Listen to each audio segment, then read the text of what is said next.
We'll begin by comparing two kings. The first king is limited in his powers. He rules in cooperation with a legislative body and must obey a written constitution. His subjects respect him and his royal authority, but they know that he is not completely in control. He shares his power with others and does not always have the final say in how the government is run. This king reigns in a constitutional monarchy. The second king claims unlimited, ultimate authority in his nation. He believes that he rules by God's will or divine right. If a legislative body exists, it is subject to the king, who does not have to cooperate with it or abide by any written constitution. This king demands and receives the power to make laws, tax his subjects, control the government, regulate relations with foreign nations, command the army, and administer justice. He may consult with the country's nobility about certain matters, but he does not have to follow their advice or share his power with them. This king reigns in an absolute monarchy. By the end of the 16th century, France was well on its way to an absolute monarchy. Visions of a united Europe had faded in the religious conflicts following the Protestant Reformation, and the French were tired of violence. King Henry IV stepped up to try to soothe and repair his broken, exhausted country, and he figured that if he could increase his own power in the process, that would not be a bad thing. In 1598, for example, he issued the Edict of Nantes, which allowed tolerance to French Protestants and earned him a few more allies. When Henry was assassinated in 1610, the throne fell to 9-year-old Louis XIII. Because the new king was too young to govern, his key minister, Cardinal Richelieu, had almost full reign to shape France as he saw fit. He immediately began building an absolute monarchy, picking up where Henry left off, and adding innovations of his own. Over the next few years, Richelieu centralized the government and created an efficient bureaucracy loyal to the king, diminished the power of the nobility and established the supremacy of the king's law, made France a world power by fighting and winning against the royal Habsburg family, which controlled the Holy Roman Empire and other parts of Europe, and opposed the French Protestants and removed many of the rights that had been given to them by King Henry IV. By the time Richelieu died in 1642, France was just about an absolute monarchy. When Louis XIII died the following year, his 5-year-old son, Louis XIV, assumed the throne. The king's new minister, Cardinal Mazarin, continued to follow in Richelieu's strategy, and by the time Louis was ready to rule in his own right in 1661, he was truly an absolute monarch. Louis XIV was determined to reign supreme. He made that very clear when he began his active reign, calling himself the Sun King, who shined his light on France and insisting that he himself was the state personified. This was the manifesto of an absolute monarch, and over the next few years, Louis worked hard to strengthen his position even further. In his reign, France reached the epitome of absolutism. First, Louis put the French nobility firmly in its place.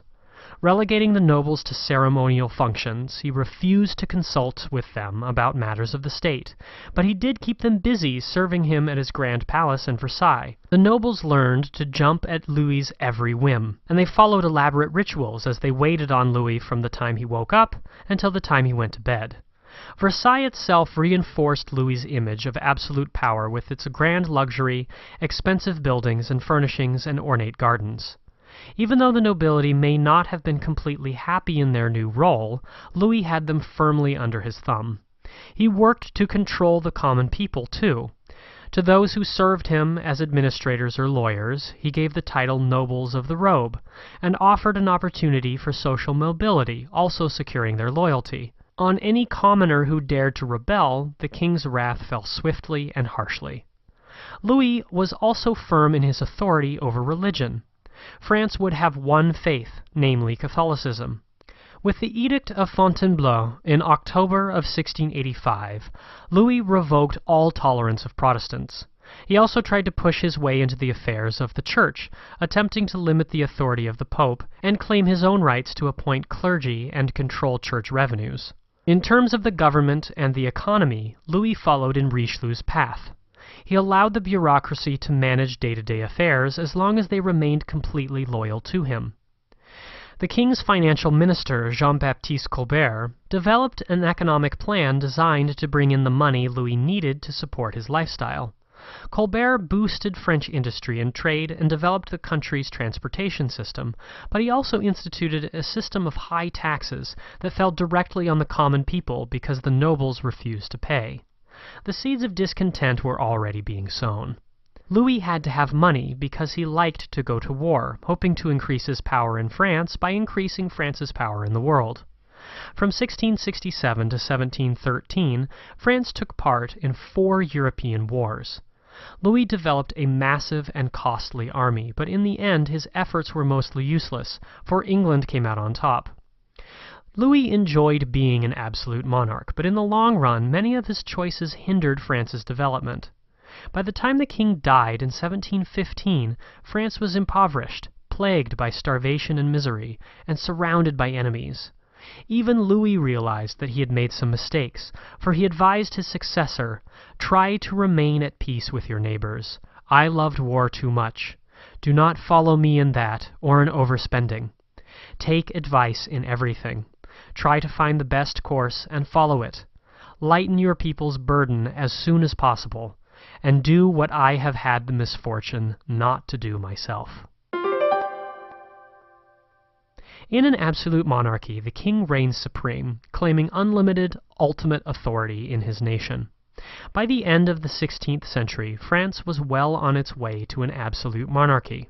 Henry IV built power and gained allies with moves like the 1598 Edict of Nantes, which allowed tolerance to French Protestants. After his death, Cardinal Richelieu, governing in place of the underage king, continued to build absolutism, centralizing the government, diminishing the power of the nobility, making France a world power, and opposing the Protestants. Cardinal Mazarin, who assisted the young Louis XIV, followed the same path, and after he began to reign on his own, Louis was determined to reign supreme. He worked hard to control both nobles and commoners, to make France a completely Catholic country, especially with his 1685 Edict of Fontainebleau, to keep the government and the economy on the right track, and to establish France as a world power through war. In the end, however, absolutism weakened France, and before another century had gone by, forces would rise up that would eliminate the country's absolute monarchy forever.